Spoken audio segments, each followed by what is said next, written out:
আমার জীবনে ছাত্র উপজেলায় যত বাস করছি, জগন্নাথপুরে যত বাস করতেছি, আমার মনে হয় না বাংলাদেশের আর কোনো থানায় বা কোনো জেলাতেও এতটি প্রোগ্রাম হবে বলে মনে হয় না। তাহলে আমার কথা বুঝবার বাকি থাকার তো কথা না, তাহলে আমার সাথে একটু নড়াচড়াই থাকতে হবে ইনশাআল্লাহ। খুব ধৈর্য হারা হবে, এত লম্বা সময় কথা হবে না, কারণ যেখানে বসে আছেন খুব আরাম, খুব ঠান্ডা। হ্যাঁ না, একটু গরম লাগে? আমি যে কথা বলবো আমার একটু কম লাগবে না আর একটু বেশি লাগবে? তাহলে সবকিছু মিলাইয়া খুব লম্বা হবে না, তবে যতক্ষণ চলবে ততক্ষণ চলার মতোই চলতে হবে ইনশাআল্লাহ। আল্লাহ আমাদের সবাইকে তৌফিক দান করুন, আমিন। আর মহব্বতে বলি আমিন। তাহলে কোন ক্ষমতা আসলে আমাদের হাতে, সকল ক্ষমতার একমাত্র মালিক আল্লাহ। আন্নাল কুওয়াতা লিল্লাহি জামিআ, সকল ক্ষমতার একমাত্র মালিক হলেন আল্লাহ। কেউ মানুক আর না মানুক, কেউ বুঝুক আর না বুঝুক, কেউ স্বীকার করুক আর না করুক, এটাই সত্য, এর বাহিরে কিছুই নেই। এই যে এখানে অনেকগুলো ফ্যান ঘুরতেছে, অনেকগুলো লাইট আছে, সবগুলো ফ্যান আর সবগুলো লাইটের জন্য আলাদা আলাদা করে সুইচ আছে। একটা সুইচ টিপ দিলে একটা ফ্যান ঘুরে, একটা সুইচ টিপ দিলে একটা লাইট জ্বলে, আরেকটা দিলে আরেকটা ঘুরে, আরেকটা জ্বলে। সবগুলো সুইচ মিলাইয়া আবার আরেকটা সুইচ আছে, মেইন সুইচ। তো মেইন সুইচ অন, তাহলে এই লোকাল সুইচে টিপ দিলে ফ্যান ঘুরবে, লাইট জ্বলবে। যদি মেইন সুইচটা অফ করে দেওয়া হয়, সারা রাত এখানে টুসটুস করলেও একটা লাইটও জ্বলবে না, একটা ফ্যানও ঘুরবে না। তাহলে বুঝতে হবে মূল ক্ষমতা মেইন সুইচে। তো আমার আপনার কাছে যত ক্ষমতা আছে সবগুলো হলো লোকাল সুইচের মতো। মেইন সুইচ আমার আল্লাহর কুদরতি হাতে, যতক্ষণ অন করে রাখবে ততক্ষণ লোকাল সুইচ কাজ করবে। যখন অফ করে দিবে তখন ক্ষমতা চেয়ার থেকে টান দিয়ে নামায়া একেবারে ইন্ডিয়া পৌঁছায় দেবে। ক্ষমতা কার? আল্লাহর। বলেন মহব্বতের সাথে বলেন কার? আল্লাহর। নবীকে আল্লাহ শিখায় দিয়েছেন, নবীকে আল্লাহ শিখায় দিয়েছেন, হে নবী আপনি বলেন, হে নবী আপনি বলেন। তার মানে কথাটা কার? আল্লাহ। কথাটা আল্লাহ বলাইতেছেন নবীর জবান দিয়ে, হে নবী আপনি বলেন। কুল আল্লাহুম্মা মালিকাল মুলক তুতিল মুলকা মান তাশা ওয়া তানজিউল মুলকা মিম্মান তাশা ওয়া তুইজ্জু মান তাশা ওয়া তুযিল্লু মান তাশা বিয়াদিকাল খায়র ইন্নাকা আলা কুল্লি শাইইন কাদির। আল্লাহু আকবার।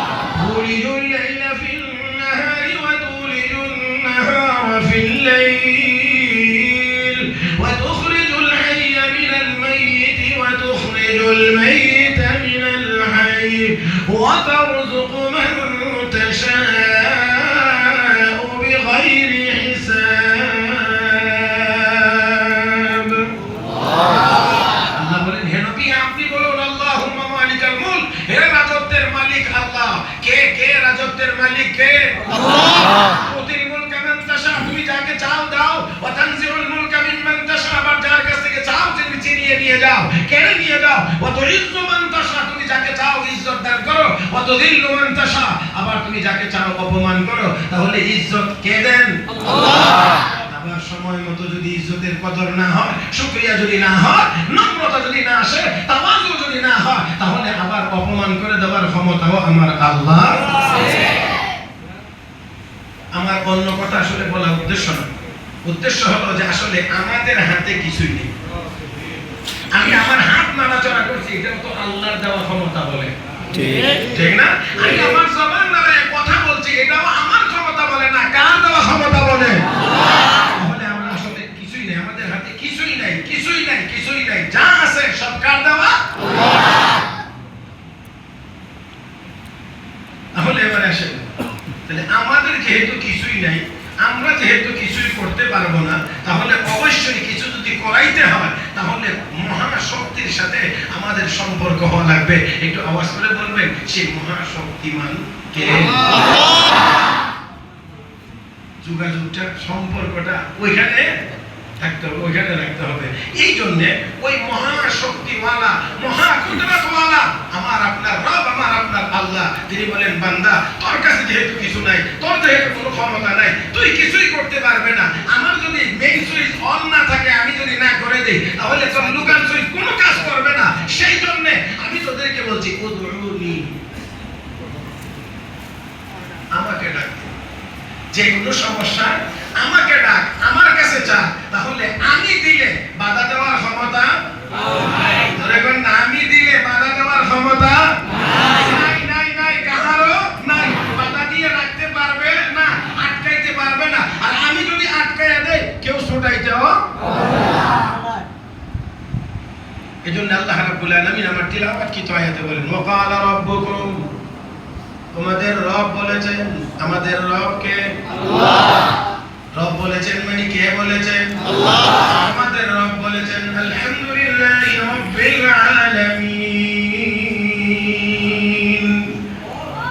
রব কে? আল্লাহ। ইয়া আইয়ুহান নাসু উবুদু রাব্বাকুমুল্লাযী খালাকাকুম ওয়াল্লাযীনা মিন ক্বাবলিকুম লাআল্লাকুম তাত্তাকুন আল্লাযী জা'আলা লাকুমুল আরদা ফিরাশা ওয়াস সামাআ বিনাআ ওয়া আনজালা মিনাস সামা'i মাআ ফাআখরাজা বিহি মিনাস সামারাতি রিজকান লাকুম ফালা তাজ'আলু লিল্লাহি আনদাদা ওয়া আনতুম তা'লামুন।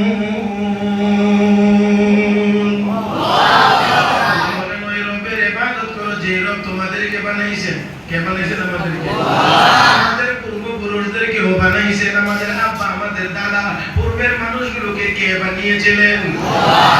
আল্লাহ, আল্লাহ, আল্লাহ, আল্লাহ। যিনি বানাইছেন সেই রবের ইবাদত কর। আল্লাযী জাআলা লাকুমুল আরদা ফিরাশা, জমিনকে বিছানা বানাইছেন, ওয়াস সামাআ বিনাআ, আসমানকে ছাদ বানাইছেন, তার মানে থাকার জায়গা করে দিয়েছেন। আল্লাহ বানাইছেন আল্লাহ, থাকার জায়গাও দিয়েছেন আল্লাহ। জমিনটা বানাইছেন বিছানা, ফ্লোর, আর আসমান আরে জমিন বিছানা আর আসমান ছাদ। ছাদে আর ফ্লোরের মাঝখানে কোনো যোগাযোগ নাই, আছে? কোন পিলার নাই। এই ছাদে আর এই ফ্লোরের সাথে যোগাযোগ আছে, পিলার আছে। মাটির নিচ থেকে এটা উঠে, যত উপরেই যান পিলার ছাড়া আপনি উপরে গিয়ে ছাদ দিতে পারবেন না।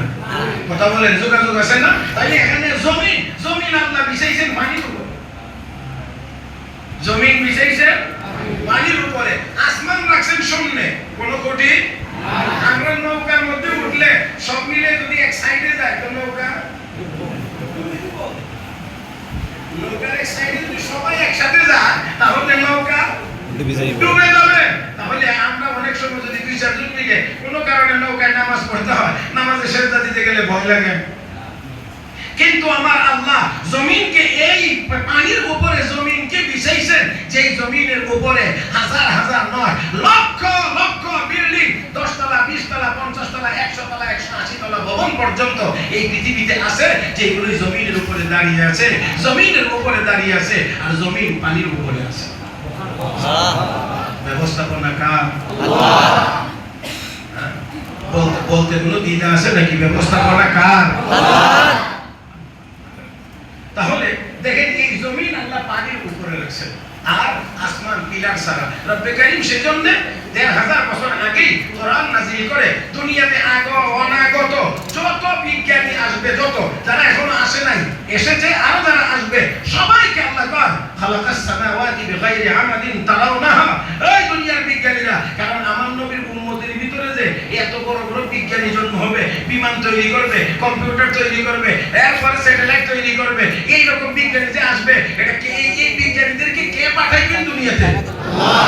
আল্লাহ তো পাঠাইবেন। ১,৫০০ বছর আগেই ওই বিজ্ঞানীদের চোখে আঙ্গুল দিয়ে আল্লাহ কয় খালাকাস সামাওয়াতি বিগাইরি আমাদ তারাউনাহা। এত বড় আসমান খুলি ছাড়া, পিলার ছাড়া আমি আল্লাহ বানায় রাখলাম। এটা কি চোখে দেখিস না? বিমান উড়লে কো বিজ্ঞান বানাইছে, কম্পিউটার হইলে বিজ্ঞান বানাইছে, এই করলে বিজ্ঞান বানাইছে। রব্বে কারীম কয় বিজ্ঞান তো বিল্ডিংও বানাইছে, কিন্তু মাটির নিচ থেকে শুরু, যত উপরে যা ততই রড সিমেন্ট লাগে। এত কিছু দেওয়ার পরেও ছাদ দিতে গেলে শত শত খুঁটি লাগাইতে হয়। আর আমি আল্লাহ এত বড় আসমান বানাইলাম, একটা খুঁটিও ব্যবহার করলাম না। বিজ্ঞানের থিওরি দেখে তাদের সামনে যদি কৃতজ্ঞ থাকতে হয়, তাহলে আল্লাহ আসমান দেখে আমার কুদরতি কদমে কিয়ামত পর্যন্ত সেজদায় পড়ে থাকতে হয়। নারায়ে তাকবীর, আল্লাহু আকবার, দ্বীন ইসলাম।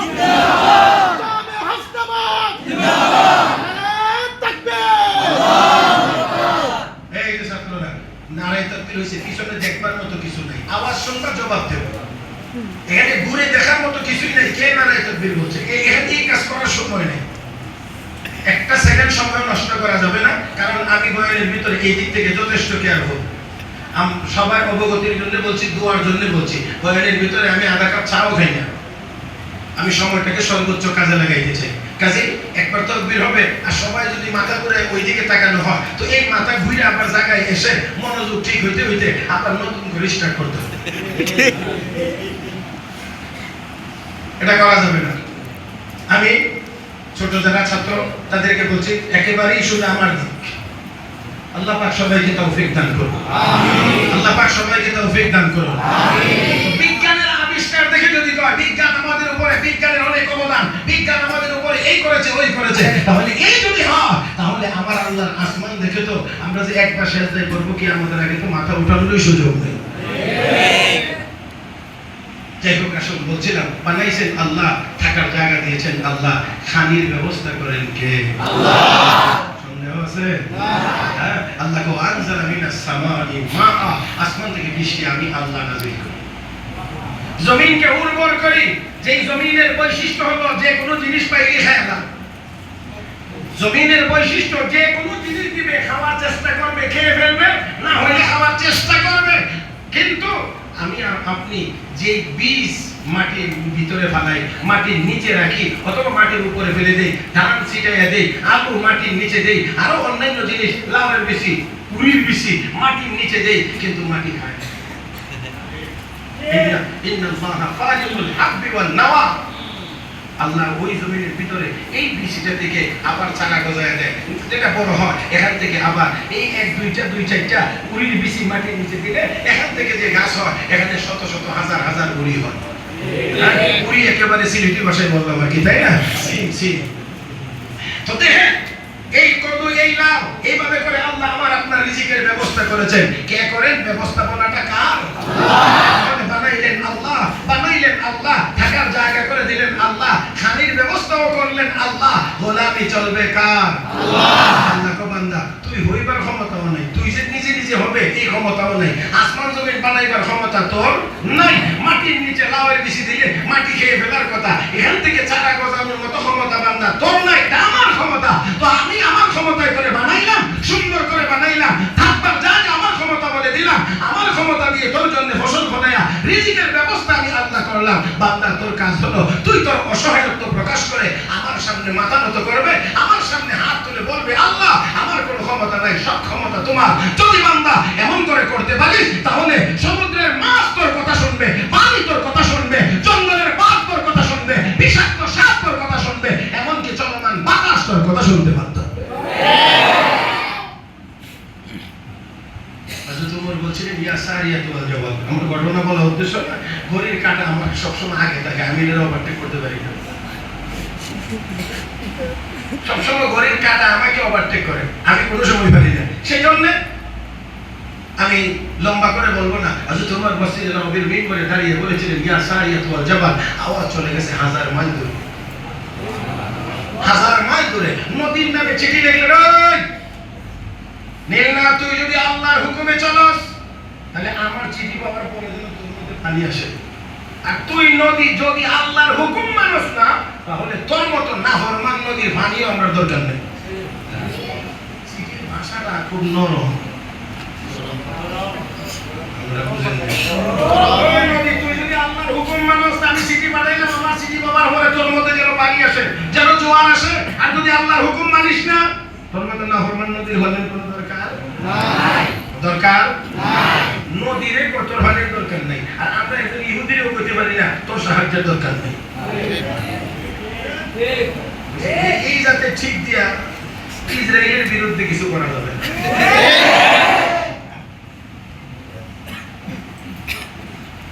আমার ভাইরা, শুধুমাত্র ইসরায়েলের জালেম প্রধানমন্ত্রী, জারজ রাষ্ট্রের জারজ প্রধানমন্ত্রী সেই বেঞ্জামিন নেতানিয়াহুর জাতিসংঘের ভাষণের সময় শুধুমাত্র ওয়াকআউট করেই প্রতিবাদ জানাইলে হবে না।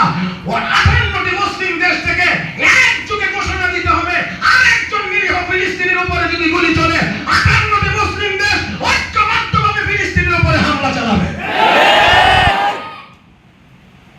ঘোষণা আসতে হবে এমন সবকিছু সব জায়গাতে সবকিছু দিয়ে হয় না। আপনারা জানেন যে অনেক ছোট জিনিস দিয়েও অনেক কিছু ভাঙা যায়। আপনারা স্বর্ণকারের দোকানে হাতুড়ি দেখছেন? স্বর্ণের দোকানে যারা স্বর্ণকার, স্বর্ণ দিয়ে অলংকার বানায়, এদের দোকানে হাতুড়ি আছে না নাই? আছে। রাজমিস্ত্রির হাতেও হাতুড়ি আছে, দুটোটা এক। রাজমিস্ত্রির হাতের হাতুড়ি দিয়ে যদি স্বর্ণকারে অলংকার বানাইতে যা, তো খুঁজা স্বর্ণ পক্ষান্তরে স্বর্ণকারের হাতুড়ি এনে যদি রাজমিস্ত্রি ইটের কোনাকানা ভাঙতে চায়, তাহলে এটাও হবে না। তাহলে যেখানে একটা সেখানে মানায়, যখন একটা তখন মানায়। স্বর্ণের কাম করতে গেলে স্বর্ণের যে উপযোগী হাতুড়ি নিতে হবে। যখন ইটের কাম করবেন তখন ইটওয়ালা হাতুড়ি, সেই হাতুড়ি ব্যবহার করতে হবে। মুসলমান জ্বরের জন্য প্যারাসিটামল নাপা দিলে হয়, যদি পেটের ভিতরে টিউমার হয়, যেমন পেট কেটে অপারেশনের মাধ্যমে তাকে সুস্থ করে তুলতে হয়। আজকের দুনিয়াতে সবচেয়ে বড় জালিম ইসলাম আর মুসলমানের সবচেয়ে বড় দুশমন। এটা আমাদের জন্য টিউমারের মতো, প্রয়োজন হলে অপারেশন করে সুস্থ করতে হবে।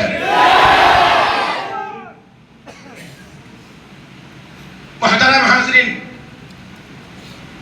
আমি আপনাদেরকে বলছিলাম যে সব ক্ষমতার একমাত্র মালিক আল্লাহ। আমাদের আসলে কিছুই নেই, নাই যে এটা আল্লাহ জানেন না। এত দেরি হইল কেন উত্তর দিতে? আমরা যে কোনো নাই এটা কি আল্লাহ জানেন না? এই জন্য রব বলেন ওয়াকালা রাব্বুকুম, তোমাদের রব বলেন উদউনি আস্তাজিব লাকুম। হে বান্দা বান্দি, আমার কাছে চাও, আমার কাছে চা, আমাকে ডাক, আমি তোর ডাকে সাড়া দেব। তোর প্রয়োজনের কথাগুলো আমাকে বল, আমি আল্লাহ প্রয়োজন পুরা করে দেব। আমি প্রয়োজন পুরা করতে সময়ও লাগে না, কাহারও দরকারও হয় না। কথা কোনো মিটিং করা লাগে না, কারো পারমিশন নেওয়া লাগে না।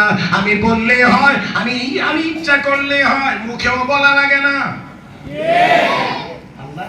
আল্লাহ মুখে বলা লাগে না, আমাদেরকে বোঝানোর জন্য বলছেন ইন্নামা আমরুহু ইযা আরাদা শাইআন আইয়াকুলা লাহু ফায়াকুনটা বরেকুন না। কুন আর ফায়াকুন তো এক জিনিসের নাম। এটাও তো অনেকে বুঝে না, মাশাআল্লাহ, সারা দেশে বস করে বেড়া। তো যাক, আল্লাহ যদি কোনো কিছু করতে চান তখন আল্লাহ বলেন কুন, হয়ে যাও।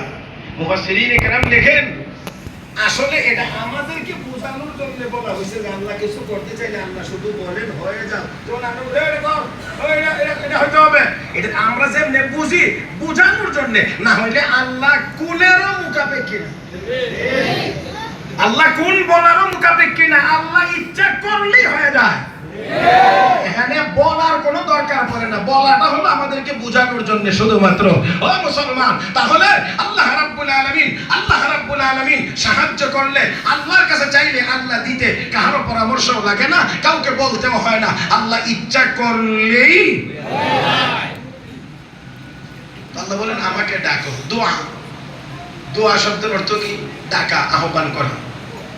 পরিভাষায় নিজের অক্ষমতা, দুর্বলতা, অপারগতা প্রকাশ করে আল্লাহর কাছে বিনয়ের সাথে কোনো কিছু চাওয়ার নাম। নিজের অক্ষমতা প্রকাশ করতে হবে, দুর্বলতার কথা স্বীকার করতে হবে, আমি পারি না এটা বলতে হবে, আল্লাহর কাছে বিনয়ের সাথে চাইতে হবে। চাওয়ার ভিতরেও আবার মনোযোগ সহকারে চাইতে হবে। আল্লাহ মনে ছেড়ে তোর কাছে এরকম না। বুখারী শরীফে এরকম একটা লিয়াজিমিল মাসআলা, মানে আল্লাহর কাছে চাইলে চাওয়াটা পাকাপোক্তভাবে চাইতে হবে, কারণ আল্লাহকে বাধ্য করার মতো ক্ষমতা কাহারও নাই। আল্লাহর ইচ্ছা হইলেই দেবে, না হইলে কেউ দিতে করাইতে পারবে না। কাজেই আপনি বলতে হবে যে আল্লাহ আমার প্রয়োজন, তুমি প্রয়োজনটা দয়া করে পুরা করে দাও। এখানে অন্য আর কোনো কিছুর সুযোগ নাই। নিজের অক্ষমতা, অপারগতা প্রকাশ করে বান্দা যখন আল্লাহর কাছে চায়, আল্লাহকে বান্দা তুই দুর্বল ঠিক আছিস, কিন্তু কানেকশনটা তো লাগাই দিছ আমি সবলের সাথে, নে তোর কাজটা আমি করে দিই। কে করে দেন? আল্লাহ। নদী কি হযরত উমরের না হযরত উমরের বাপের? কয় না রে? নদীটা কি আসলে হযরত উমরের না উমরের বাপের? আল্লাহ। তো হযরত উমর দি কয় এই আমার সিটি পাওয়ার পরে যদি তোর মধ্যে জোয়ার আসে, আল্লাহর হুকুম মানলে আসবে, আর যদি তুই আল্লাহর হুকুম মানিস না, তোর মতো নাফরমান নদীর পানির কোনো দরকার নাই। হযরত উমর এই চিঠি লিখছেন, আরশে আজিমের মালিক ওই নদী, এটা উমরের জবান না, এটা আমি আল্লাহর কুদরতি জবান। সুবহানাল্লাহ। کرام এখানে আছে, বুখারী শরীফের হাদিসে আছে, বান্দা যখন নফল আমল করতে থাকে তখন আল্লাহ তাকে মহব্বত করতে থাকে, মহব্বতের পরিমাণ বাড়তে থাকে, বাড়তে বাড়তে বাড়তে বাড়তে এক পর্যায়ে গেল লাগে কো বান্দা এখন আর তোর হাত না, এটা আমি আল্লাহর কুদরতি হাত, তোর জবান না, এটা আমি আল্লাহর কুদরতি জবান, তোর কদম এটা তোর কদম না, এটা আমি আল্লাহর কুদরতি কদম। এই জন্য আমরা লক্ষ্য করলে দেখতে পাইবো জালালউদ্দিন সৈয়দী রহমাতুল্লাহি আলাইহি কাইলুলার সময় জোহরের নামাজের পরে একটু আরাম করবেন, এমন সময়ে তার খাস খাদেম মুহাম্মদ ইবনে আলী হাব্বা তাকে ডাকলেন, ডেকে কইরে মুহাম্মদ তোর কি মনে চায় রে এই মুহূর্তে কাবা ঘরের সামনে গিয়ে একটু নামাজ পড়তে? সুবহানাল্লাহ সুবহানাল্লাহ। তোর কি এই মুহূর্তে মনে চায় কাবা ঘরের সামনে গিয়ে নামাজ পড়তে? হযরত কোন কি অবশ্যই মনে চায়। আপনাদেরকে জিজ্ঞেস করি কাবা ঘরের সামনে গিয়ে একটু নামাজ পড়তে মনে চায়? সবার চায় না, না? ওইখানে গেলে ওইখানের অনুভূতি এটা এখানে বোঝানো সম্ভব না। ওইখানে গেলেই বুঝে আসবে, এখানে বলা যাবে কিন্তু আসলে অনুভব করানো যাবে না। অনুভূতি ওইখানে গেলেই ওইখানে একটা জাগে, এখানে সম্ভব না। ওই জন্য আমাদের হুজুরে জিজ্ঞেসছিল, একবার আম কিনতে গেছে, গিয়ে দেখে আরেক লোক আম কিনে খাইতেছে, তো জিজ্ঞা আম টেঙ্গা না মিঠা? এবার মুখের বেঞ্চি দেখলে বুঝতে পারো না।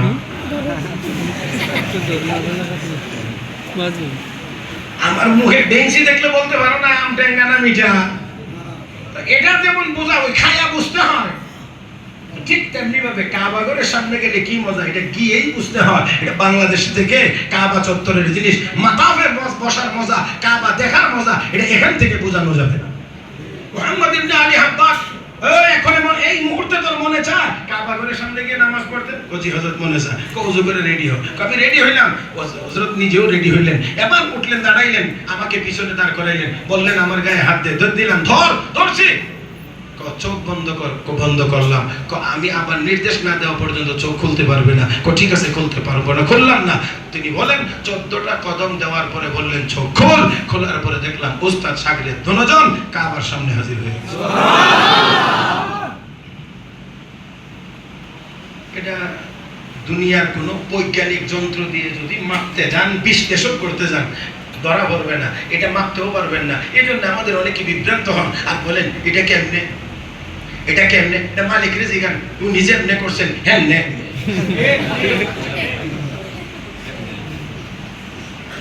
সবকিছুর কেমনে হয় না। আমি হুজুরের চোখ দেখতেছি,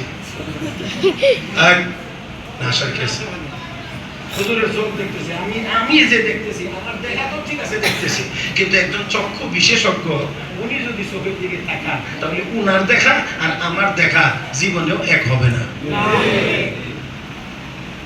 নাকি এটাও বুঝাইতে পারলাম না? আমিও আমার চোখ দিয়ে ওনার চোখটি দেখতেছি, আর একজন বিশেষজ্ঞ চক্ষু ডাক্তার উনিও চোখ দেখবে, উনি চোখে দেখেই তাকাই বলবে আপনার চোখে সমস্যা আছে যদি থাকে। কিন্তু আমি দেখবো কিছুই না, কিন্তু তাহলে বোঝা গেল আমার চোখ দিয়ে আমি দেখি, চোখের ডাক্তারও ওনার চোখ দেখে, তাহলে দুই দলের দেখা যেমন এক হতে পারে না। আমরা সাধারণ মানুষ আল্লাহর সাথে সম্পর্কের মাধ্যমে যা করতে পারে এটা আমরা সাধারণ চোখ দিয়ে তা দেখতেও পারবো না, বুঝতেও পারবো না। যাই হোক, আসুন, আমার কথা বলার উদ্দেশ্য ছিল মানে আরো শর্ট করে সামনে আগানো, কিন্তু কথা এখানেই যেন একটু বড় হয়ে গেছে, এই জন্য একেবারে সহজ করে আরো সামনে আগাইতে চাই সোজা পথে। মুহতারাম হাজিরিন, তাহলে আসুন, আমাদের আসলে কোনো ক্ষমতা নাই, ক্ষমতা একমাত্র কার হাতে? আল্লাহর হাতে। তো আমরা যেহেতু আমাদের কাছে কিছু নাই, তাহলে কিছু তো লাগবে, তো সংগ্রহ করবো কোত্থেকে? এই জন্য রব কয় আমার কাছে চাও, আমার কাছে চাও। এবারে আসেন, দোয়া করব আমরা একমাত্র কার কাছে? একমাত্র আল্লাহ। কেন? আর কারো কাছে কেন চাওয়া যাবে না? এইগুলো আমরা খুব সহজে বুঝে নেব। আমি 4টা কথা বলবো এবং এই 4টা কথার ভিতর দিয়ে আমার আলোচনাও শেষ হবে। তবে এই 4টা কথা খুবই সংক্ষেপেই বলতে হবে, বড় করে বলা যাবে না। কেন আমরা আল্লাহর কাছে দোয়া করব আর কারো কাছে দোয়া করতে পারবো না? খুব খেয়াল করে শুনবেন। দোয়া আপনি এমন সত্তার কাছেই করতে পারবেন, মানে যার কাছে আপনি দোয়া করবেন, যার কাছে আপনি চাইবেন, তার মধ্যে কিছু গুণ, কিছু কোয়ালিটি থাকতে হবে। 1 নাম্বার গুণ, একেবারে আমার চোখের দিকে তাকায় শুনেন, যার কাছে চাইবেন, যার কাছে দোয়া করবেন, তার 1 নাম্বার গুণ হওয়া লাগবে আল হাইয়ু, তিনি চিরঞ্জীব হওয়া লাগবে, তিনি কখনোই মরতে পারবেন না। বলেন বলেন কি হওয়া লাগবে? আল হাইয়ু আল্লাহু লা ইলাহা ইল্লা হুয়াল হাইয়ুল কাইয়্যুম। বলেন আল্লাহ কখন মারা যাবে? জোরে বলেন আল্লাহ কখন মরবেন? এমন অতীত নাই যখন আল্লাহ ছিলেন না, এমন ভবিষ্যৎ হবে না যে আল্লাহ থাকবেন না। আল্লাহ ছিলেন, আছেন এবং ছিলেনও, আছেনও, থাকবেনও। তিনি কে? আল্লাহ। তিনি কে? আল্লাহ। ভালো করে বলেন, যার কাছে আপনি চাইবেন, দোয়া করবেন, তার এক নাম্বার কোয়ালিটি হওয়া লাগবে আল হাইয়ু। তিনি চিরঞ্জীব হওয়া লাগবে, তিনি কখনোই মরতে পারবেন না। হ্যাঁ মুসলমান, যদি এমন সত্তার কাছেই চাইতে হয় যার কোয়ালিটি তিনি চিরঞ্জীব, তিনি কখনোই মরবেন না, তাহলে দুর্গার কাছেও চাওয়া যায় না, দরগায় গিয়েও কিছু চাওয়া যাবে না।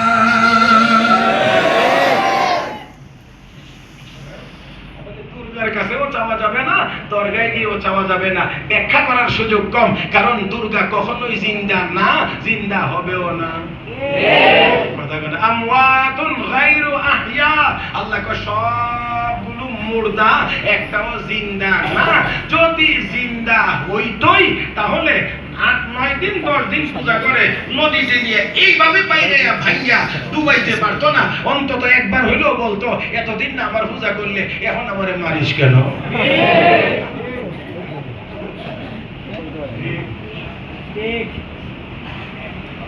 তাহলে সবল না দুর্বল? আস্তে গতি, সবল না দুর্বল? শুধু আমি বলছি না, রাগ আমার উপরে করেন না। কোরআনে যদি থাকে আমি দেখাই দেই, আর রাগ করলে সেখানে করেন, আমার উপরে রাগ করেন না। আর এখানে যদি রাগ করা লাগে তো রাগ করার আগে নমরুদের কথাটা একটু মনে করে লইেন। নমরুদ রাগ করে গেছিল, ইব্রাহিম তোমার খোদা রে মেরে নামো, আল্লাহকে আমারে মারবে, রাগ একটু দেখাই দেই। এমন ব্যবস্থা করছে, এখন জুতার বাড়ি ছাড়া আর কোন হালুয়া রুটি নসিবে নাই। কি আছে? কোন না কি এর বাড়ি? يا أيها الناس ضرب مثل فاستمعوا له إن الذين تدعون من دون الله لن يخلقوا ذبابا ولو اجتمعوا له وإن يسلبهم الذباب شيئا لا يستنقذوه منه ضعف الطالب والمطلوب।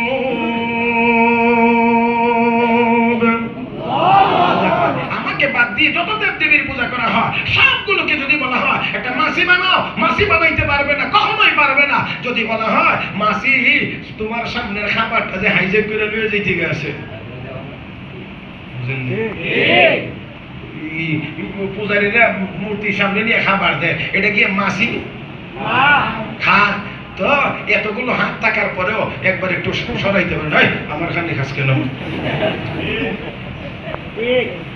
আল্লাহ কা যারফা তালিব, যারা পূজারী এরাও দুর্বল, ওয়াল মাতলুব, যার কাছে চাওয়া হয়, যার পূজা করা হয় সেও দুর্বল। ঠিক, শুধু বলেন নাই মূর্তি দুর্বল, মূর্তি পূজারী যারা তারাও দুর্বল। আমার আল্লাহ বুঝে না, আমার আপনার আল্লাহ। এই মিয়া দুনিয়ার জীবনে মালিক যদি সবল হয়, মালিকের কর্মচারীরা ভাবার বেশি হয়।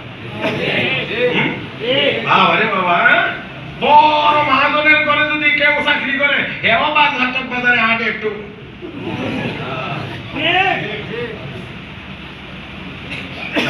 আমাদের আল্লাহ সবল, তাহলে আমরা সেই আল্লাহর গোলামেরা মাখলুকের সামনে দুর্বল হতে পারি না। আমরা খালেকের সামনে দুর্বল, মাখলুকের সামনে সবল। আল্লাহ আমাদেরকে কবুল করুন, আমিন। আল্লাহ কয় হেরাও দুর্বল, এটাও দুর্বল। এই জন্য কোরআনে আছে ওয়াকুদুহান নাস ওয়াল হিজার, ইয়া আইয়ুহাল্লাযীনা আমানু কু আনফুসাকুম ওয়া আহলিকুম নারা ওয়াকুদুহান নাস ওয়াল হিজারা আলাইহা মালাইকাতুন গিলাযুন শিদাদ লা ইয়াসুনাল্লাহা মা আমারাহুম ওয়া ইয়াফআলুনা মা ইউমারুন। আল্লাহ কয় এই জাহান্নামের লাকড়ি হবে মানুষ আর ওয়াকুদুহান নাস ওয়াল, মানুষ আর মানুষ না গুনাহ করছে, নামাজ পড়ছে না, রোজা রাখছে না, খারাপ কাজ করছে, পাথরের কি পাথর জাহান্নামে হবে। পাথরের কোনো দোষ আছে? পাথর তো কোনো দোষ নাই, পাথরের কি অপরাধ, সে কেন জাহান্নামে যাবে? মুফাসসিরিন কেরাম এক জবাব দিয়েছেন এই বলে যে পাথর দিয়েই মূর্তি বানায়, পাথর খোদাই করে মূর্তি বানায়, এই মূর্তির সামনে গিয়ে মাথা নত করে। আল্লাহ কিয়ামতের দিন এই পূজারীদের সামনে এই পাথরগুলোকে জাহান্নামে নিক্ষেপ করে করে এই পূজারীদেরকে বলবেন, তোরা খোদা ওই দুজকে যা, তোরা খোদা ওই, তোরা কই যাবে কাটি ঠিক করে দাও। হ্যাঁ, যেই খোদার পূজা করতে সেই খোদাই কোথায় যায়? জাহান্নামে যায়, জাহান্নামে যায়। কাজে তোদের অবস্থা কি হবে, তোদের অবস্থা কি হবে, এটা বোঝানোর জন্য, দেখানোর জন্য আল্লাহ পাথরগুলোকে জাহান্নামে নিক্ষেপ করবে, যাতে করে ওই পূজারীরা বুঝতে পারে হায় হায়, যেই খোদার সামনে গিয়ে মাথা নত করলাম স্বয়ং খোদাই তো দুজখে যায়, বাঁচাইবে কে? বাঁচানোর কেউ থাকবে না, বাঁচানোর কেউ থাকবে না, বাঁচানোর কেউ থাকবে না। মুহতারাম হাজরিন, মুহতারাম হাজরিন, তাহলে আসুন বলছিলাম যে আমরা এই সত্তার কাছেই চাইবো, যেই সত্তা চিরঞ্জীব, কখনোই মরবে না, কখনোই মরতে পারেন না। অতএব দুর্গার কাছেও চাওয়া যাবে না, দরগায় গিয়েও কিছু চাওয়া যাবে না, কারণ দরগার তিনিও জিন্দা না, তিনিও জিন্দা না, না না। তাহলে দরগায়ও চাওয়া যাবে না, দুর্গায়ও চাওয়া যাবে না, চাইতে হবে একমাত্র একমাত্র আল্লাহর কাছে, আল্লাহর কাছে, আল্লাহর কাছে। আল্লাহ তাই বলেন ওয়াকালা রাব্বুকুম উদউনি, আমাকে ডাক, আর আমাকে ডাকলে আমি তোর ডাকে কি করব? সাড়া দেব। মুহতারাম হাজরিন, তাহলে এক নাম্বার ওই সত্তার কাছে চাইবো যেই সত্তার মধ্যে প্রথম গুণ আছে, তিনি চিরঞ্জীব। তিনি কে? আল্লাহ। তিনি কে? আল্লাহ। এক। দুই নাম্বার হলো শুধু চিরঞ্জীব হইলেই হবে না, যার কাছে চাইবো তাকে ধনী হওয়া লাগবে, কারণ দিবার মতো ক্ষমতা যদি না থাকে, হ্যাঁ, দেওয়ার মতো ক্ষমতাই যদি ওনার না থাকে, তাহলে চায়া লাভ কি হবে? এই জন্য দুই নাম্বার কোয়ালিটি লাগবে, আল গানিয়্যু, তাকে ধনী হওয়া লাগবে। এবার একটু আওয়াজ করে বলেন, একমাত্র ধনী কে? আল্লাহ।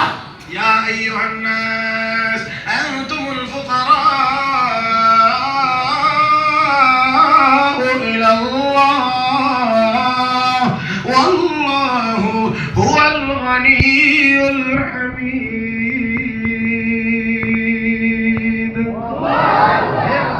কেবলমাত্র ধনীকে, সব মানুষ ফকির, সব ফকির, তাহলে আমরা দুর্বল, আমাদের নাই, কার আছে?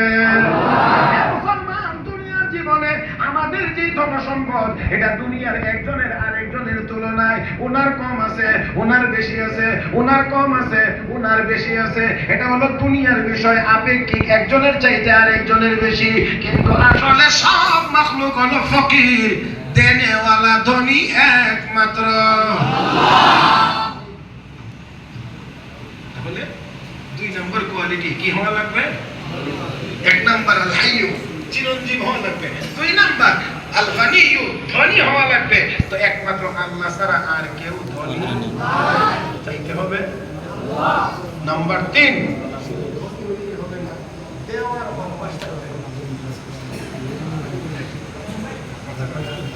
আমাদের দেশে অনেক ধনী মানুষ আছে, ঘুম মারলেও 5 টাকা ভোগাড়িতে বেরিয়েছে, আছে না?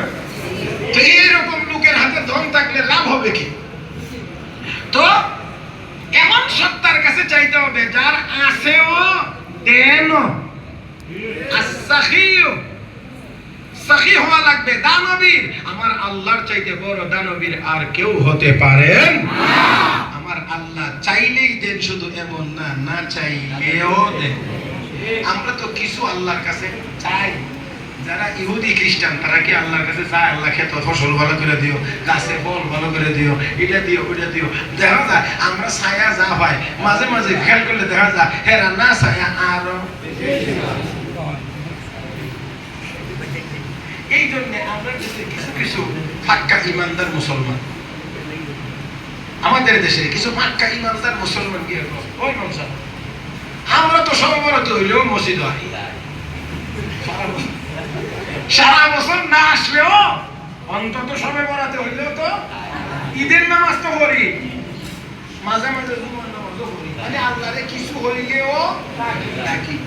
আমেরিকার মানুষ, ইংল্যান্ডের মানুষ, চায়নার মানুষ, জাপানের মানুষ, তারা কি আল্লাহরে ডাকে? আল্লাহ এত সম্পদ দিয়ে রাখছে, আপনারা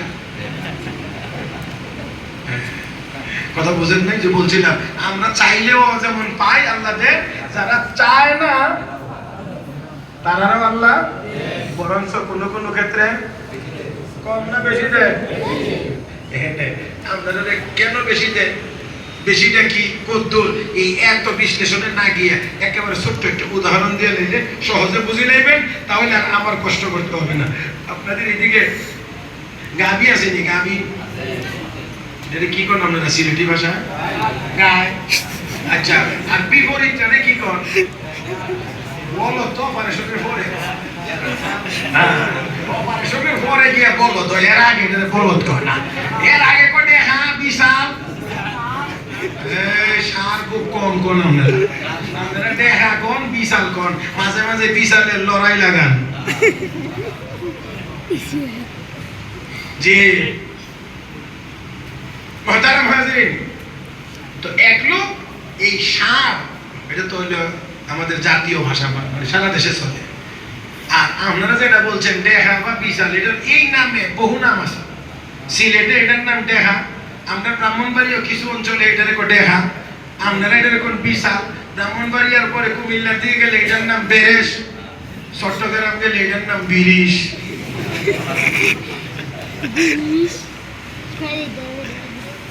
বুঝছুন নিশাবক্ষ? তো অনেক নাম। তো ষাঁড়ও ভালে, গাবিও ভালে। গাবির গলার মধ্যে রশি 10 হাত লম্বা আর একটা রশি লাগাইয়া মাথার মধ্যে একটা খোঁটা দিয়া এক জায়গায় এই গাবি কদ্দুরের ভিতরে ঘুরে ঘুরে খায়। আর ষাঁড় যেটা, এটার গলার মধ্যে কোনো রশি ফ্রি, বুঝছেন না? একেবারে ফ্রি ছেড়ে দিচ্ছে। সারা মাঠের যেখানে ভালো ভালোটা আছে, উন্নত মানের খাবার আছে, এটা খাইয়া অল্প দিনেই ষাঁড় খুব তাজা হয়েছে। আর গাবি তো কদ্দুরের ভিতরেই খায়। এই জন্যে একদিন ষাঁড় বিকালবেলা বাড়িতে ফিরবার সময়ে গাবির কাছে গিয়ে কানে কানে কয়, এ গাবি, তুই তো প্রতি বছর মালিক একটা করে বাচ্চা দিস, 4-5 লিটার 6 লিটার করে প্রতিদিন দুধ দিস, কিন্তু মালিক তো তোরে বেশি পছন্দ করে না। কইটা কেমনে বুঝলাম? কই যে বাড়ির খান্দার তোরে খোঁড়া দিয়া রাখে, কদ্দুরের ভিতরে একটু ঘুরে ঘুরে খাস, এর বেশি আর খাইতে পারিস না, তো সীমানা আছে। আর আমারে ফ্রি ছেড়ে দিয়ে রাখছে, দেখো না পুরা মাঠ খাইয়া অল্প দিনে কি তাজা।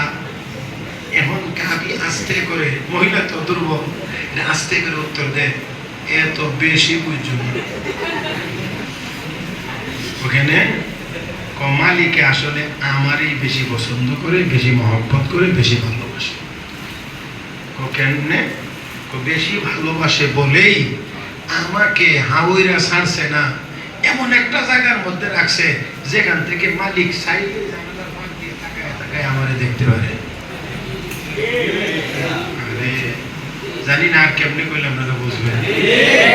ইহুদি খ্রিস্টান দুনিয়ার সব কাফের বেঈমানদের জন্য সব ওপেন, কারণ এদের হালাল হারামের কোনো বিধান নাই। এই জন্য সারা মাস চষে বেড়া, যেখানে মনে চায় এখানেই মুখ লাগা। এটা কোনো মানুষের জীবন যাপন না, গরুর জীবন। ঠিক। আর আল্লাহ ইমানদারদেরকে কয়, তুই ফ্রি চলতে পারবে না, তোর ক্ষেত্রে আমার কিছু বিধি নিষেধ আছে, খোঁটা আছে। তুই মসজিদে যা, এখানে গিয়ে নামাজ পড়বে, মাঠে ময়দানে আমার সীমানার ভিতরে থেকে কামাই রোজগার করবে। আমি আল্লাহ যেন তোরে মাঝে মাঝে রহমতের দৃষ্টিতে তাকাইলে মসজিদের ভিতরে দেখতে পারি। তো আমারে মালিক বেশি পছন্দ করে, এই জন্য আমারে বেশি দূর যাইতে দেয় না। আর আমারে অনেক দিন রাখবে, আমি মালিকের খেদমত করব। আর তোমারে অল্প দিনের খাওয়াই আছে, তাজা বানাইতে আছে, এটার খবর বেশি সুবিধা না বলে কি সামনের চাঁদের নাম কুরবানির চাঁদ। এতক্ষণ আমি আমার মতো করে বলছি, এবার আল্লাহর ভাষায় শোনেন। لا يغرنك تقلب الذين كفروا في البلاد متاع قليل বিসাল মিহাদ। আল্লাহ রাব্বুল আলামিন বলেন, হাবিব কাফের বেঈমান ইহুদি খ্রিস্টানদের বাড়ি গাড়ি দালান কোঠা তাদের চলার স্টাইল ফিস্টাইল দেখে আপনি আপনার উম্মত যেন ধোঁকায় পড়ে না যান। মাতাউন কালিল, আমি আল্লাহ তাদেরকে সামান্য সম্পদ দিয়েছি। বলেন এবার কি দিয়েছেন? বেশি না কম? জোরে কোন, কম না বেশি? বেশি দেন নাই। আল্লাহ বলেন মাতাউন কালিল, সামান্য সম্পদ দিয়েছি। মুফাসসিরিন কেরাম লেখেন, মানুষ হিসেবে ইহুদি খ্রিস্টান অন্যান্য ধর্মাবলম্বী সকল মানুষের এই কম বেশি ভালো কাজও আছে। যে কোনো ধর্মের লোকেই হোক, মানুষ হিসেবে কিছু ভালো কাজও তারা করে। মুফাসসিরিন কেরাম লেখেন, যেহেতু ঈমানদার এই জন্য পরকালে কোনো বিনিময় নাই। এই জন্য রব্বে কারীম বলেন, আমি আল্লাহ ইনসাফের পরিপন্থী কাজ করতে পারি না। এই জন্য যেহেতু তারা কিছু ভালো কাজ করে, এই ভালো কাজের বিনিময় পরকালে দেব না, পাবেও না। এই জন্য দুনিয়ার জীবনে টাকা পয়সা একটু বাড়ায়া দিয়া তাকে পুরস্কার দিয়ে শেষ করে ফেলি। মরার পরে ঈমান নাই যার, জান্নাত নাই। এজন্য কয় একটু ভালো কাজ যে করে না, পুরস্কার দুনিয়াতেই নিয়ে নেয়, ওইখানে তো আর কিছুই নাই নাই নাই। আমি বলি আপনাদের, আমাদের জন্য পরকালে কিছু নাই না কিছু আছে? জোরে কোন, নাকি সব শুধু দুনিয়াতে চাই? না না, আমরা চাই রব্বানা আতিনা ফিদ দুনিয়া হাসানা ওয়া ফিল আখিরাতি হাসানা। আল্লাহ দুনিয়াতেও কল্যাণ চাই, আখিরাতেও আমরা কল্যাণ চাই। দুনিয়াতেও চাই, আখিরাতেও চাই। বিশেষ করে ওয়াকিনা আযাবান নার, আল্লাহ আমাদেরকে জাহান্নামের আগুন থেকে বাঁচাও। আমরা জাহান্নামের আগুন থেকে বাঁচতে চাই। মুহতারাম হাজিরিন, যাক কথা আর বাড়াবো না। আমি বলতে চাইছিলাম যে এমন সত্তা, যেই সত্তা শুধু ধনী হইলেই হবে না, দেওয়ার অভ্যাসও থাকতে হবে। বলেন দেখি, সবচেয়ে বেশি দেনেওয়ালা, সবচেয়ে বেশি দেনেওয়ালা, সবকিছু দেনেওয়ালা একমাত্র আমাদের যা দরকার, যা যা দিচ্ছেন সব কিছু কে দেন?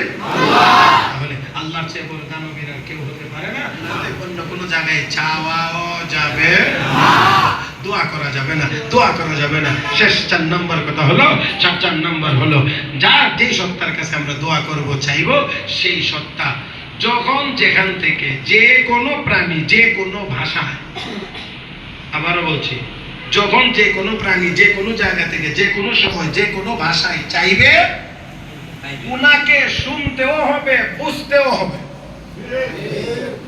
শুধু শুনলে হবে না, বুঝতেও হবে। আচ্ছা বলেন দেখি, আপনি যখন যেখান থেকে যে কোনো প্রাণী, যে কোনো মাখলুক, যে কোনো ভাষা চাইবেন, আর এই চাওয়াটা শুনবেন, বুঝবেন, এমন সত্তা কয়জন আছেন?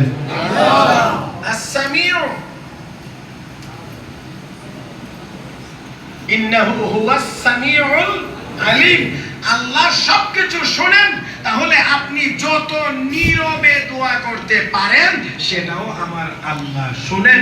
এমনকি মুখে যদি উচ্চারণ নাও করেন সেটাও আমার আল্লাহ শুনেন এবং বুঝেন।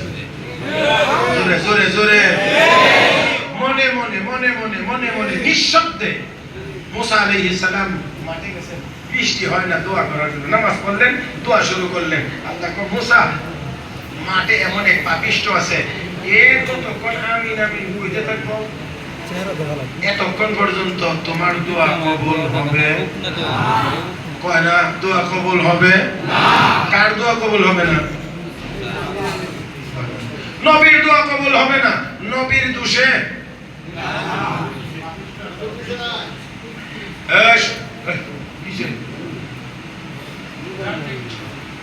কিরে, কার ডাকছে?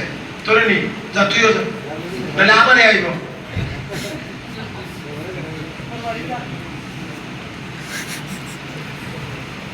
শেষ কথা আমার, একেবারে আমার দিকে তাকান। নবীর দোয়া কবুল হবে না, নবীর দোষে না উম্মতের দোষে? কথা কয় না, নবীর দোষে না উম্মতের দোষে? নবীর দোয়া কবুল হয় না কেন? আল্লাহ কয় এমন পাপী আছে, এই পাপী যতক্ষণ তোমার দোয়ার সাথে আমিন আমিন আমিন আমিন বলবে ততক্ষণ তুমি পয়গম্বরের দোয়াও কবুল হবে না। আমাদের দেশেও কিছু পাপিষ্ট আছে, কি এই মানুষের কই মাসা কি দোয়া করেন আপনারা, দোয়া কবুল না? বুঝেন নাই? বুঝাইতে চাই কি, ইমাম সাহেবের দোয়ার মধ্যে ভুল আছে, নাহলে দোয়ার মধ্যে ভেজাল আছে, নাহলে ইমাম সাহেবের দোষ আছে, এই জন্য দোয়া কবুল হয় না। তো নবীর তো কোনো দোষ নাই, নবীর দোয়া কবুল হয় না কেন? তাহলে উম্মতের বদামলের কারণে নবীর দোয়া কবুল হয় না। তোমার মতো সুদখোর আর ঘুষখোরের আমিন আমিন বলার কারণে ইমামের দোয়া কবুল হয় না।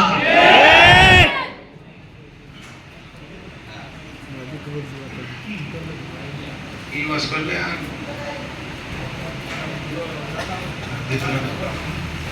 কবে মেসা বলতে हैं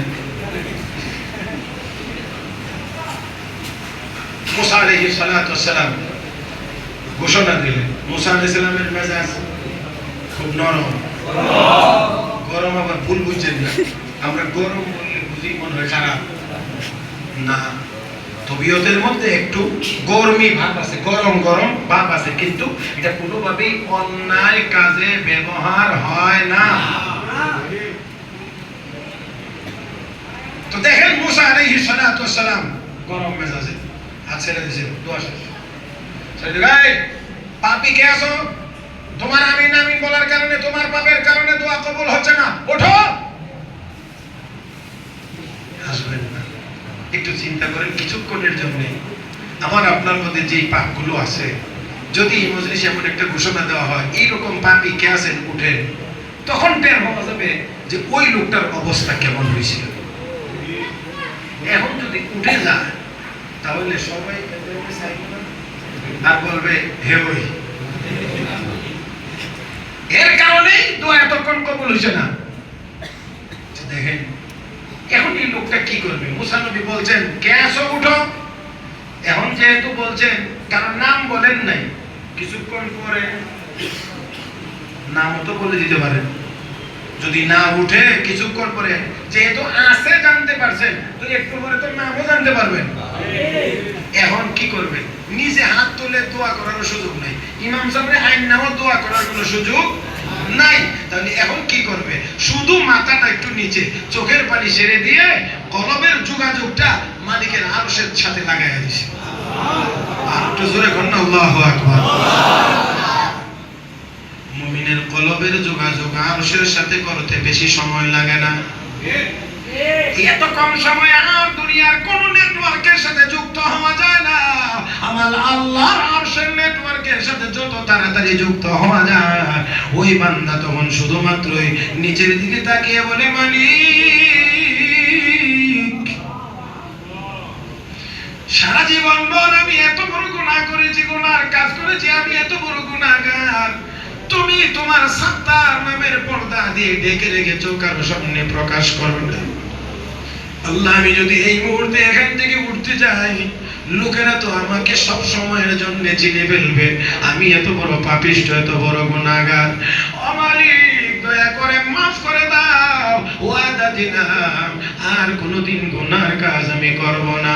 ও মুসলমান, আমি আপনাদেরকে বোঝানোর জন্য আমি আমার শব্দ প্রয়োগ করে আপনাদের সামনে পেশ করলাম, কিন্তু আল্লাহর ওই বান্দা তো একবারের জন্যও জবান খুলে বলতে পারে নাই, শুধুমাত্রই বলেছেন কলবের ভিতরে। আমার আপনার আল্লাহ কলবের হালত দেখেন কি দেখেন না? বুঝেন কি বুঝেন না? শোনেন কি শোনেন না? আল্লাহ রাব্বুল আলামিনের দরবারে মেসেজ চলে গেছে, এই মেসেজের উপরে আমার আল্লাহর মঞ্জুরি। আমার আল্লাহ বলেন, বান্দা আস্তাজিব লাকুম, আমি তোদের ডাকে সাড়া দেব, আমি তোর ডাকে সাড়া দিলাম। বান্দারে তোর দরখাস্ত মঞ্জুর করলাম, গুনাহ মাফ করে দিলাম। শুধুমাত্র তা না, পয়গম্বর তাকায় রইলেন, মজলিস থেকে একজন মানুষও উঠলো না, রহমতের বৃষ্টি মুষলধারে নাজিল হয়ে গেছে। তাহলে সে তো হাতও তুলে নেই, জবান দিয়ে উচ্চারণ করেও কোনো কথা বলেন নাই, মনে মনে শুধু দোয়া করেছেন। এই দোয়াও আল্লাহ শুনেন, আল্লাহ বলেন সামি। তাহলে এমন সত্তার কাছেই চাইতে হবে, দোয়া করতে হবে। মুহতারাম হাজিরিন, চারটা বললাম, এই চারটা কোয়ালিটি একমাত্র কার মধ্যে আছে? আল্লাহ। মহব্বতের আওয়াজে বলেন, কার মধ্যে? আল্লাহ। তাহলে চাইতে হবে কার কাছে? আল্লাহ। বলেন উদউনি আস্তাজিব লাকুম, আমার কাছে চাও, আমি তোমার ডাকে সাড়া দেব, আমি তোমার চাহিদা পূরণ করব। আর যারা অহংকার বশত আমার কাছে চায় না, সায়াদখুলুনা জাহান্নামা দাখিরিন, অপমান অপমানিত হয়ে জাহান্নামের আগুনে প্রবেশ করবে। একেবারে শেষ কথা বলছি, সাইয়েদনা হযরত ইউনূস আলাইহিস সালাম মাছের পেটের ভিতরে ছিলেন। কোথায়? মাছের পেটের ভিতরে। এখানে চাইলেও ইমাম সাহেব কি ওই মাছের পেটের ভিতরে কোনো উপকার করতে পারবে না, কোনো বিজ্ঞানীও করতে পারবে না, কেউ পারবে না। মাছের পেটের ভিতরে ইউনূস নবীকে মাছ নিয়ে ঘোরাফেরা করে পয়গম্বরের কানে আওয়াজ আসে, গুনগুন শব্দ শোনা যায়। আল্লাহ কিসের আওয়াজ? আওয়াজ দিয়ে শুনতে পায় গুনগুন। আল্লাহ কয়, আমার সৃষ্টি জগৎ সমুদ্রের তলদেশে আমার দরবারে যে কান্নাকাটি করতেছে, দোয়া মুনাজাত করতেছে, এই আওয়াজটা তুমি শুনছো। ফানাদা ফিজ যুলুমাত, পয়গম্বর তিনটি অন্ধকারের ভিতর থেকে ডাক দিলেন, লা ইলাহা ইল্লা আনতা সুবহানাক, আল্লাহ তুমি ছাড়া আর কোনো মাবুদ নাই। ইন্নী কুনতু মিনাজ জালিমিন, আল্লাহ আমি ভুল করে ফেলেছি। রব্বে কারীম বলেন, এই মাছের পেটের ভিতর থেকে পয়গম্বর ডাক দিয়েছে, ফাস্তাজাবনা লাহু, আমি আল্লাহ তার ডাকের জবাব দিয়েছি। সুবহানাল্লাহ। উদউনি আস্তাজিব লাকুম, আর আমার আল্লাহ বলেন, আর আমি আল্লাহ কি করলাম? ওয়ানাজ্জাইনাহু মিনাল গাম, আমি আল্লাহ ইউনূসকে মাছের পেট থেকে নাজাত দিলাম। রব্বে কারীম সাথে আবার আমাদের জন্য পুরস্কার ঘোষণা করে বলেন, ওয়া কাযালিকা নুনজিল মুমিনিন, হে বান্দা বান্দি, আমার বন্ধুর উম্মতেরা মনে রাখবে, পয়গম্বর ইউনূসের জন্যই শুধু আমার এই সাহায্য আর এই দয়া সীমিত না, কিয়ামত পর্যন্তই যারা এমন বিপদে পড়ে আমাকে ডাকবে, আমি আল্লাহ আমার আমার বান্দা ঈমানদার বান্দা বান্দীদেরকে ইউনূস নবীর মতো করে নাজাত দিতে থাকবো। সুবহানাল্লাহ। আল্লাহ পাক আমাদেরকে সদা সর্বদা কার কাছে চাইবার তৌফিক দান করুন। আল্লাহ যেন আমাদের সবাইকে